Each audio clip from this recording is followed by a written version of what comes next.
KMP Tampomas II memiliki rute Padang Tanjung dan Priok Ujung Pandang atau sekarang Makassar. Sehari sebelum terbakar pada 24 Januari 1991, kapal tersebut berangkat dari perhentiannya di Pelabuhan Tanjung Priok. Sedianya kapal milik PT Pelni itu akan menempuh rute 2 hari 2 malam, yakni menuju Ujung Pandang. Manifest penumpang mencatat terangkut sebanyak 1.054 penumpang, 84 awak, 191 mobil, dan 200 sepeda motor. Namun, jumlah asli penumpang diperkirakan mencapai 1.442 orang karena selisih penumpang gelap. Nasruddin, Razak, dan Rahimah, mereka paman dan nenekku, yang memegang tiket resmi naik Tampomas II dari Tanjung Priok. Sedangkan kakakku Khaldun, yang kala itu masih berumur 6 tahun, tidak memiliki tiket. Mungkin mereka saat itu berpikirnya bahwa Khaldun masih kecil, sehingga tidak perlu dibelikan tiket. Nahasnya, saat dilakukan pengecekan, mereka ketahuan oleh petugas. Tapi, beruntung paman saya Razak kemudian bisa mengurusnya. Namaku Ihsan Syabran. Aku adalah adik dari Khaldun, salah satu korban KMP Tampomas yang hilang hingga kini. Cerita ini aku dapatkan dari penuturan dan kisah pamanku yang hidup dan berhasil selamat kembali ke rumah setelah tragedi KMP Tampomas yang terjadi pada tahun 1981. Pamanku berhasil selamat dari tragedi Tampomas, namun nasib Khaldun kakakku dan Rahimah nenekku masih menjadi misteri hingga saat ini. Andaikan dengan asumsi keduanya selamat, Khaldun kakakku saat ini telah berusia 47 tahun. Keluarga besar kami masih meyakini bahwa mereka sampai saat ini masih hidup. Media sosial membuat kami berharap agar bisa menemukannya kembali. Tahun 1981 adalah masa Khaldun kakakku sedang bersiap masuk pendidikan dasar. Saat itu, keluarga kami menetap di Bukit Duri, Jakarta Selatan. Rahimah, nenek kami yang tinggal di Makassar, lantas merayu Mulia, anak perempuannya atau ibu kami, agar membiarkan anak ketiganya yaitu Khaldun menempuh sekolah di kampung halaman sang nenek di Makassar, agar menemani nenek. Ibu yang baru saja melahirkan anak ke-6 lantas mengiyakan, dan Khaldun kakakku sebagaimana anak seusianya terlihat bersemangat untuk mencicipi pengalaman naik kapal laut. Maka di sanalah mereka, Rahimah, Nasruddin, Razak, dan kakakku Khaldun, bersama Tampomas yang angkut sauh dari Tanjung Priok 24 Januari pada pukul 19.00 WIB. Tragedi dimulai keesokan malamnya pada 25 Januari pukul 8 WITA ketika mesin mati karena kebocoran bahan bakar. 2 jam kemudian, pada 22:15 WITA, muncul api di dek bawah tempat parkir kendaraan. Api itu membuat orang-orang di dek atas kepanasan sekaligus panik. Keluarga kami yakni paman, nenek, dan kakakku ikut mendengar seruan kebakaran. Kapten lalu memerintahkan listrik agar segera dimatikan agar api tak menjalar ke ruang mesin. Tetapi keputusan itu membuat penumpang semakin takut. Sejumlah di antaranya memutuskan terjun ke laut dan menemui ajal di air. Sementara Nasruddin, Rahimah, dan Khaldun kakakku bergegas memakai pelampung sembari menuju geladak sekoci. Di tengah kekisruhan, terlihat sebuah sekoci berisi penumpang prioritas bersiap turun. Tanpa pikir panjang, pamanku mengangkat kakakku dan menyelipkannya di kapal darurat itu. Paman berpikir, meski sendirian, setidaknya Khaldun lebih berpeluang selamat di atas sekoci dibanding kapal yang terbakar. Tinggal berdua, pamanku Nasruddin mengajak Rahimah nenekku ke bagian atas kapal, tempat sekoci lain biasa diparkir. Paman dan nenek berdesak-desakan, menembus kerumunan penumpang panik yang terus berteriak dan saling menggenggam tangan erat satu sama lain. Kala menaiki tangga menuju bagian atas kapal, genggaman mendadak terlepas. Segera menoleh ke belakang, paman tidak menemukan penampakan nenek sejauh mata memandang. Paman nihil hasil dalam mencari nenek dan gagal pula mendapatkan sekoci. Sudah tidak tahan di atas kapal yang semakin panas, paman memutuskan lompat ke laut dan menggantungkan hidup pada kemampuan paman berenang.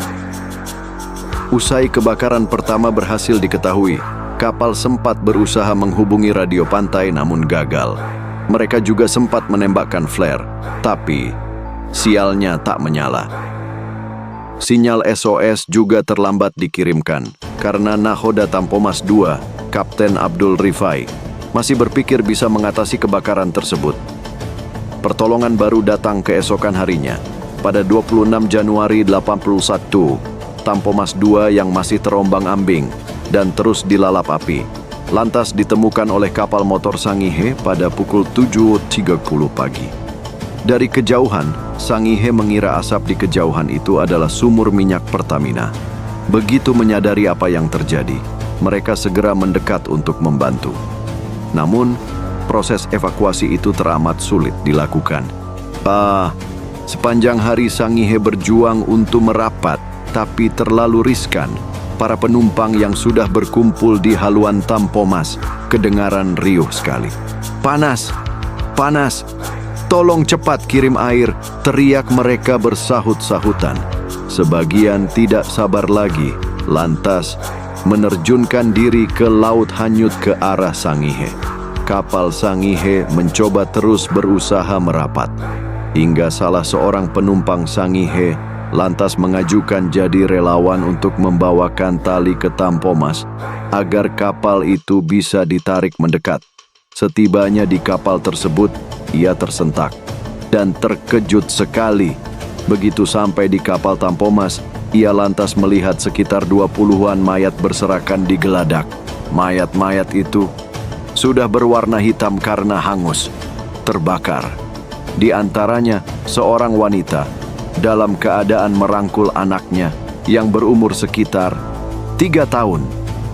Sangihe akhirnya menyelamatkan penumpang Tampomas II dengan cara menjaring mereka yang terjun ke laut. Mereka hanya mendapatkan 300 orang.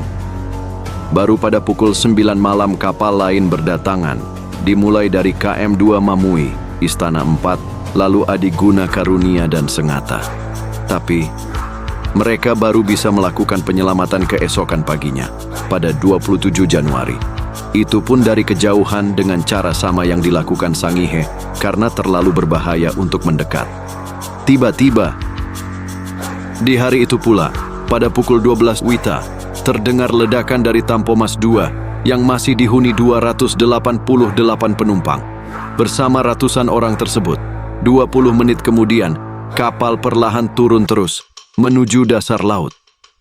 Di luar korban hidup maupun mati yang berhasil dievakuasi kapal lain, penumpang yang lari dengan sekoci kemudian ditemukan pula. Kondisi mereka tak kalah mengerikan. Menurut penumpang sekoci yang ditemukan terdampar di Pulau Duang-Duang Besar 5 hari kemudian, yakni pada 30 Januari, mulanya mereka membawa 150-an orang, namun tinggal tersisa 63 orang. Hampir tiap jam ada yang meninggal dan langsung diturunkan ke laut. Sementara, pamanku 7 jam mengayuh pakai tangan menjauhi kapal. Beruntung, paman bertemu sekoci berisi penuh penumpang dan segera bergelantungan di pinggirnya, terombang-ambing di Laut Jawa. Tiba-tiba, di hari itu pula, pada pukul 12.30 WITA, Nakhoda Tampomas II, Kapten Abdul Rifai juga bernasib nahas. Ia memutuskan bertahan hingga jelang kapan tenggelam, kemudian terjun ke laut menggunakan pelampung berenang menuju KM Sengata yang berjarak 1,5 km. Di dekat KM Sengata, Rifai menolong penumpang lain yang hanyut, lantas memberikan pelampungnya. Dan Rifai akhirnya ditemukan terapung di laut dalam kondisi meninggal sehari setelah Tampomas II tenggelam. Tragedi itu membuat paman tidak berani menjejakkan kaki ke Jakarta selama beberapa puluh tahun. Saya baru ketemu Paman Rozak pada 2007. Hubungan ayah saya dan paman sempat bersih tegang karena dia selamat. Tapi, kenapa kakak saya enggak ketemu? Dari total 1.442 penumpang resmi dan gelap, sebanyak 752 orang selamat. Korban tewas sebanyak 432 orang, dengan rincian 143 ditemukan dan 288 tidak, dengan estimasi lain menyebut 666 tewas. Khaldun kakakku adalah anak ketiga dari 7 bersaudara kandung. Menurut urutan lahir, yakni anak tertua bernama Musi Azhari, Agung Azmaruddin, Ibnu Khaldun, Indah, aku, Ikhwan Mubarak, Nurmala Hayati, dan Irham Maulana. Usai kejadian, kami, saudaranya Khaldun, tidak lagi berani menggali cerita kakak kepada sang ibu. Sebab ibu kerap menangis ketika mengenang kehilangan ibunya dan anak sekaligus. Ibuku juga menyembunyikan koran yang memuat berita Tampomas II, sekaligus menghindarkan kami dari berita-berita di televisi.